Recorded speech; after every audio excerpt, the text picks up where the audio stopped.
बहनों और भाइयों नमस्ते। दोस्तों आज फिर हम चुनाव की बात करेंगे। अब ज़्यादातर बातें जो होगी चुनाव की होगी। दोस्तों सबसे पहले तो 5 साल गुजर गए, कई जगहों पर नालियां नहीं बनी, गटर नहीं बने, लोगों ने निवेदन की, उनको टरकाया गया, बाद में बना कर देंगे और कितना बाद में बना कर दोगे। दोस्तों सड़कें तो दिखा दी जाती है, हम बना रहे हैं। बहुत सारी जगह है जहाँ पर लोगों को गटर साफ करवाना है, नाली साफ करवानी है, उनको रोज कह दिया जाता है कल करेंगे। दोस्तों आज मैं आपसे उससे भी बड़ी बात कह रहा हूँ और मेरी बात को आप ध्यान से सुनना। दोस्तों जिस आदमी ने आज आपके साथ कुछ अव्यवहार, गलत व्यवहार कर दिया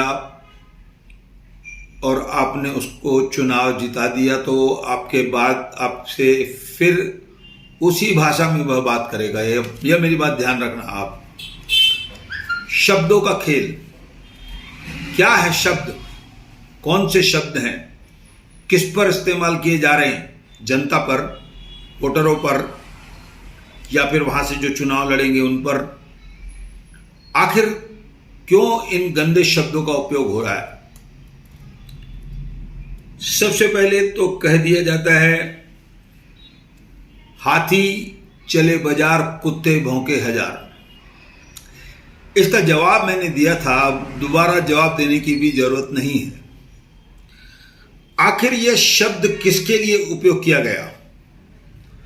आपने 4.5-5 सालों में कौन से तीर मार लिए? कौन सी आपने नालियां बनवा ली? कौन सी छोटी मोटी सड़कें बनवा ली? जो आपके मन में आता है वो आप करते हैं। लोगों की बात आप सुनते नहीं हैं। कल करेंगे, परसों करेंगे। अब उसके बाद आपके पास जो लोग काम करते हैं वह भी इसी शब्दावली का इस्तेमाल करते हैं। या तो उनको देखकर आप उस शब्द का इस्तेमाल कर रहे हैं, या आपको देखकर वो इस शब्द का इस्तेमाल करते हैं। जैसे कि एक कार्यकर्ता ने कह दिया कि शेर अगर जख्मी हो तो क्या कुत्ते राज करेंगे। कहाँ की भाषा है ये? इस बारे में समझाइए आप। पहली बात तो क्या आप शेर हो या कुत्ते हो और शेर की खाल पहनकर बैठे हो?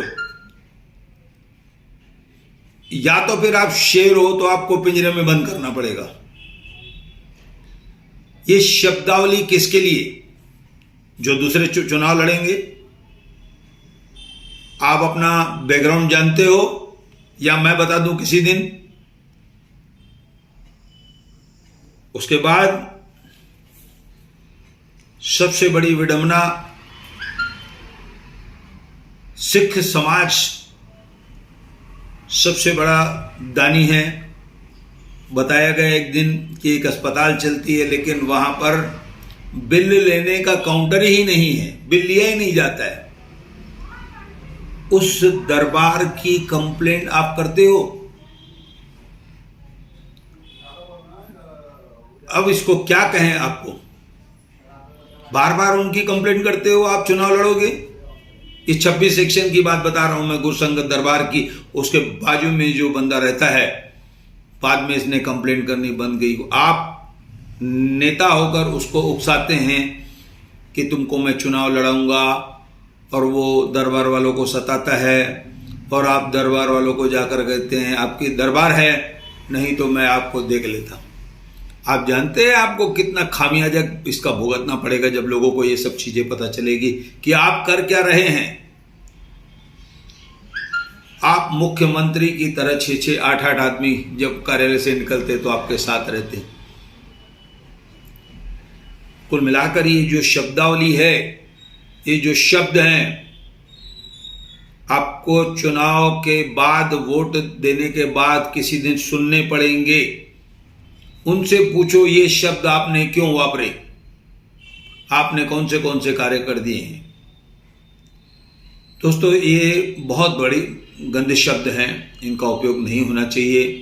राजकीय भाषा बोली जानी चाहिए, संसदीय भाषा बोलनी चाहिए।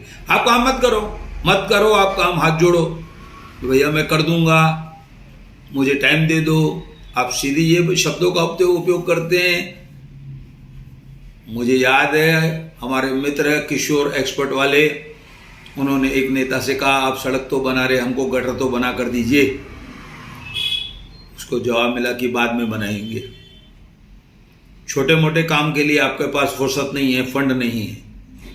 ऐसे बहुत सारे लोग हैं जो गलत शब्दों का उपयोग करते हैं। जैसे कि हमारा एक उल्लासनगर 5 का भी बड़बोला नेता है, जिसे मैं बड़बोला कहता हूँ अक्सर, उनकी भी भाषा यही है।